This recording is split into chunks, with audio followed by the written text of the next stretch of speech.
দিন রাতে শিয়ালটি রাতে সেই হাঁসের খামারের কাছে গেল।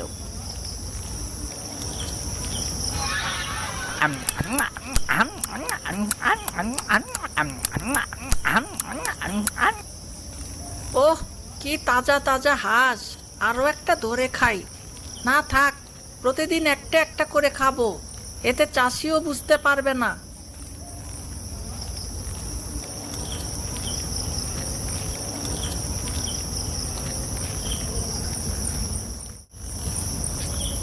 পরের দিন রাতে শিয়াল আবার গেল হাঁস খেতে।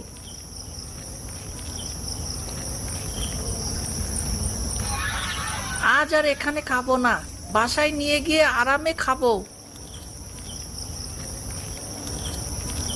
শিয়ালটি তার খাবার মুখে নিয়ে বাসার পথে চলল। সে জঙ্গলের পাশ দিয়ে যাচ্ছিল। চলার পথে সে একটা বাঘের মুখোমুখি হলো। কি হে শিয়াল, আমাকে ফাঁকি দিয়ে শিকারের ভাগ না দিয়ে কই যাচ্ছিস? দে, আমিও খাই। দূর মিয়া, বাঘ আবার হাঁস খায় নাকি? যত সব আজগুবি কথা। আর এটা আমার শিকার, বুঝছো? আমি আর ভাগ দিতে পারবো না। যাও, তুমি ওই গ্রামের ভিতর থেকে হাঁস নিয়ে এসে খাও। না, লোকালয়ে যেতে আমার ভয় লাগে।